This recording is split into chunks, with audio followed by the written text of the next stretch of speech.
How'd you feel about the way the season ended? I feel like some of the younger guys like yourself got a little more playing time in those last couple of games, Miami game and Sun Bowl. Yeah, I already knew the season was probably going to end like that because he was trying to get us exposure because I already knew a lot of guys were leaving after last year. You know, there was a lot of talk going on. And, you know, it was just good to know that so we could work a little bit harder so we can make sure, you know, that we're ready for when the time comes, you know. How was the experience of getting out there and actually doing that? Honestly, it was different because I haven't really played a lot, you know, in the past previous years, and just to get out there and like get some exposure and start to get a rhythm and a feel for how to play, you know, college football, you know, it's definitely different. And I'm really starting to think I'm getting it now. Like I'm getting in my rhythm, I'm getting in my groove because, you know, as a pass rusher, you really need to get in that groove to be a great player. So I'm just glad I got to fill it out a little bit earlier. In a way, was that the missing piece, like the last thing you needed to see as you prep and get ready for this year? Yeah, definitely, because Coach P gets us prepared all the time. All the drills we do are real game scenarios. There's a lot of, like a lot of real game stuff we practice, and just to get a feel for that in a real game, you know, it's a great feeling. And Tyler, for guys like Deslin and Hava, what were their biggest teaching points for you and your growth as a player, and how do you carry those lessons in this year?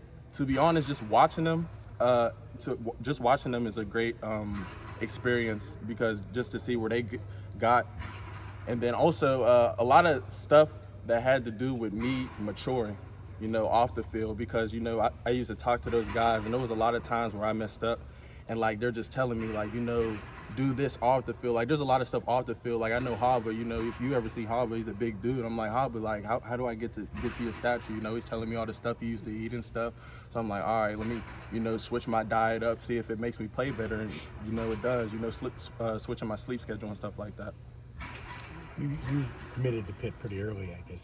How eager are you to finally get out there and play? Because it's been a while since maybe 3 summers ago that you committed. Yeah. You know. It's been a while. I committed my sophomore year of high school, and I already knew like coming to high school wasn't going to be the easiest route. You know, if I did, then it would have been like a dream. But honestly, when you come to college, you never know what to expect. And honestly, just to have this opportunity now is just a blessing, you know, because I always wanted to play for the University of Pittsburgh. I'm a Pittsburgh guy, you know, Pittsburgh's my home, and I always wanted to put on for the city. So even when I was on the sideline, you know, there was never any thought of like, yeah, I'm out of here, man, I'm sitting on the bench, you know. I just knew it was going to take some time, you know, and now that the opportunity is here, I'm going to take full advantage of it. Does Coach Partridge talk to you a little different now? Because now that you're stepping up and it is going to be more of your time? Honestly, Coach Partridge's always been on me kind of hard, you know, just being a good coach that he is. You know, he never treated me like I was not playing. You know, every week he always treated me like, you know, if that one person goes down, you're up next. You know, he's always had me prepared for everything,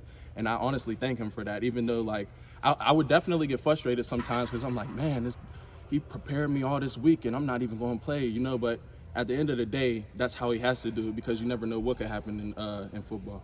Is there a certain excitement in the D-line room as a whole right now? Because it feels like even older guys like Dayon or Bam, haven't played that much. It feels like there's sort of a new wave of linemen coming through with all those guys. Is there certain excitement in that room right Well, now? last year, I ain't gonna lie, we like to call it, we called it new era, but the older guys didn't like that because, you know, the older guys like to stick to the traditional base, but, you know, we called it new era, and I think we're gonna go by that this year, you know, QBK, new era, so it's just a new era D lineman, and, you know, a lot of guys didn't, like you said, a lot of guys didn't get to play, and just being able to get out there this year is gonna be fun. I ain't gonna lie, it's gonna be fun. Aside from yourself, who are you excited to see get some of those extra opportunities? Honestly, everybody, you know, because we're all in the group chat. All we do is talk about how we're going to be great, how we're going to do this, how we're going to do that. And I'm just can't wait to see how the development shows throughout the season, you know what I'm saying? Because honestly, in my eyes, everybody's going to be able to get to play, you know what I'm saying? And I'm just ready for that. Anything else? I thank you so much. No problem.